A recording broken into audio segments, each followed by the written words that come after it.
Hello friends, welcome to knowledge reference. তো আজকে static জিকের 11 নম্বর ক্লাসে সকলকে জানাই স্বাগত। তো বন্ধুরা, আজকের গুরুত্বপূর্ণ টপিকটি হচ্ছে বিভিন্ন খেলায় খেলোয়াড়ের সংখ্যা, অর্থাৎ কোন খেলায় কতজন করে খেলোয়াড় থাকে। এই টপিকটি আমরা আলোচনা করব, যা তোমাদের প্রতিটি কম্পিটিটিভ এক্সামের জন্য কিন্তু মোস্ট ইম্পর্টেন্ট। তো অবশ্যই তোমরা প্রথম থেকে শেষ পর্যন্ত দেখবে। তো চলো ভিডিওটি শুরু করা যাক। তো আজকের ক্লাসে কোন খেলায় কতজন করে খেলোয়াড় থাকে এই টপিকের মোস্ট ইম্পর্টেন্ট যে খেলাগুলি রয়েছে সেগুলো কিন্তু সংগ্রহ করা হয়েছে। তো দেখো প্রথমে কি রয়েছে, মনে রাখবে ব্যাডমিন্টন, টেবিল টেনিস, স্কোয়াশ এবং carrom. Badminton, table tennis, squash এবং ক্যারাম এই খেলাগুলিতে প্রতি দলে একজন বা দুজন করে খেলোয়াড় থাকে। মনে রাখবে একজন বা দুজন করে খেলোয়াড় কোন কোন খেলাতে, ব্যাডমিন্টন, টেবিল টেনিস, স্কোয়াশ এবং ক্যারাম। নেক্সট দেখো রাগবি ফুটবল। রাগবি ফুটবলে কতজন করে খেলোয়াড় থাকে, মনে রাখবে 15 জন। তারপরে ল্যাক্রোস খেলায়, ল্যাক্রোস নামক খেলাতে থাকে 12 জন প্লেয়ার। তারপরে দেখো 4 নম্বরটা ইম্পর্টেন্ট, পোলো খেলা এবং গল্ফ। ঠিক আছে, পোলো, গল্ফ এবং কার্লিং এই তিনটি খেলাতে প্রতি দলে 4 জন করে খেলোয়াড় থাকে।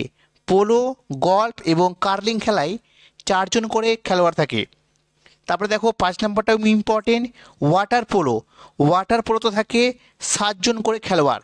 তোমরা একটা জিনিস কনফিউশন করবে, সেটা বলে দিচ্ছি, সেটা হচ্ছে পোলো খেলায় থাকে 4 জন আর ওয়াটার পোলোতে থাকে 7 জন। মনে রাখবে ওয়াটার যুক্ত করলে কিন্তু 7 হয়ে যাবে, আর নর্মালি পোলো বললে 4 জন। তারপর দেখো ভলিবল, আইস হকি এবং indoor hockey. Volleyball, ice hockey এবং ইনডোর হকিতে প্রতি দলে 6 জন করে খেলোয়াড় থাকে। তারপরে দেখো নেটবল, হ্যান্ডবল এবং কাবাডি। এই কাবাডি খেলায় 7 জন করে খেলোয়াড় থাকে। এই কাবাডিটা ইম্পর্টেন্ট, ঠিক আছে। তারপরে দেখো কার্ভবল এবং টাগ অফ ওয়ার। কার্ভবল এবং টাগ অফ ওয়ার এই খেলাতে প্রতি দলে কতজন করে খেলোয়াড় থাকে, 8 জন করে। তারপরে দেখো বেসবল এবং খোখো, ইম্পর্টেন্ট। বেসবল এবং খোখো খেলায় প্রতি দলে 9 জন করে খেলোয়াড় থাকে। তারপরে 10 নম্বরটাও ইম্পর্টেন্ট, বাস্কেটবল। বাস্কেটবল খেলোয়াড়ের সংখ্যা হচ্ছে 5 জন। মনে রাখবে 5 জন থাকে বাস্কেটবল খেলায়। তারপর তোমরা সকলে জানো ক্রিকেট, ফুটবল, হকি 11 জন করে প্লেয়ার থাকে। তারপরে দেখো বিলিয়ার্ডস বা স্নুকার, এটাও ইম্পর্টেন্ট।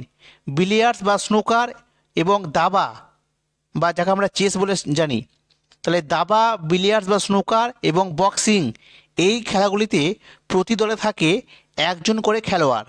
মনে রাখবে। তারপরে দেখো ক্রোকুয়েট।